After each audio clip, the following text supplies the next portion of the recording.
E aí, na aula de hoje, nós vamos conversar sobre um verbo que não é regular e nem é irregular. Na verdade, ele foge de qualquer padrão. No caso, esse é o verbo can, que vai transmitir uma ideia de possibilidade, de permissão e até de habilidade. Deixa eu explicar para vocês, porque isso aqui tem que ter calma para entender, da minha parte e da sua, para que você compreenda do jeito certo e também para que eu transmita a ideia da forma correta. O verbo can não deixa de ser um verbo auxiliar, ou seja, ele é uma muleta para outro verbo no meio da frase, no meio da sentença. Então aqui nesse contexto, I can speak English. Você vê que ele auxilia o verbo principal, que é speak. Can you speak? You can understand me. Tá vendo que de novo ele faz a função auxiliar para o verbo principal, que é understand. Agora vamos tratar do verbo can no passado. Ele muda. Olha só como ele se transforma. He could write and read since he was a child. Aqui ele continua fazendo o papel dele de auxiliar. No caso, aqui nós temos dois verbos principais, podemos dizer, que é write e read. Outra frase.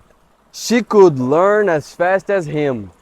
Olha aí de novo ele fazendo o papel de auxiliar para o verbo principal, learn. Could be, could be. Vamos falar dele agora no futuro. They will be able to communicate properly if they commit to it. Ele se transformou muito mais agora.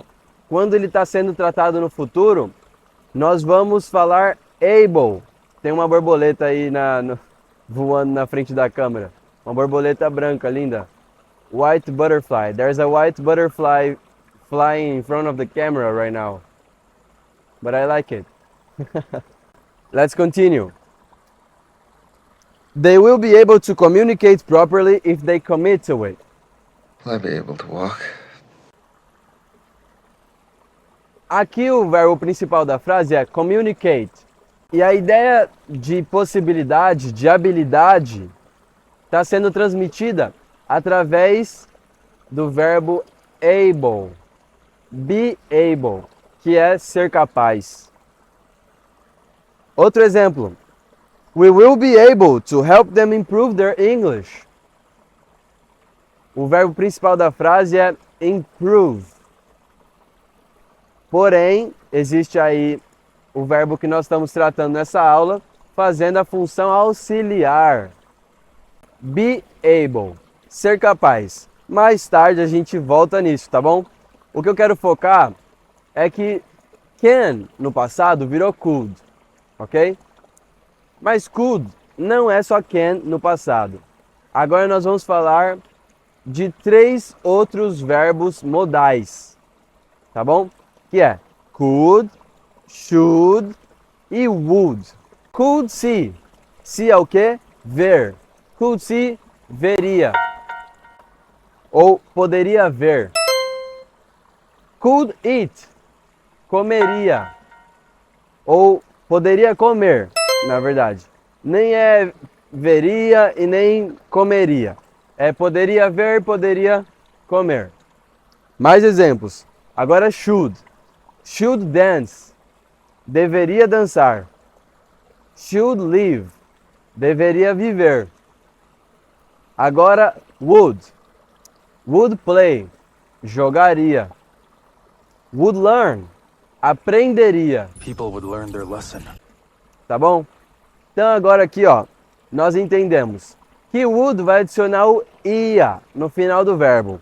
Vamos continuar para um exemplo maior, uma muleta a mais nesse cenário de possibilidade ou esse cenário hipotético, ou seja, um cenário imaginativo, cenário de imaginação, que é adicionando assim a palavra if, que quer dizer se.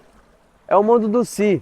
Nessa aula nós estamos tratando do se, O famoso mundo do se, que nunca existiu, nem vai existir, mas que é tão presente na nossa vida. Então olha só um exemplo.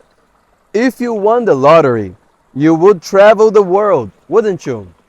Aqui eu adicionei would travel, para a gente continuar no contexto, né, que nós acabamos de ver, mas o foco agora é o if, que é o se, beleza? If I were you, I would do the same thing. Então, olha só, if é se, It's easy if you try. beleza? Então agora nós entendemos. Could, poderia. Should, deveria. Would, iria. Quando nós falamos de poderia, é só could. Quando nós falamos de deveria, é só should. Agora, quando for qualquer outra coisa, ia, por exemplo, pensaria, é would think. O would faz esse papel, que em português é o tal do ia no final do verbo.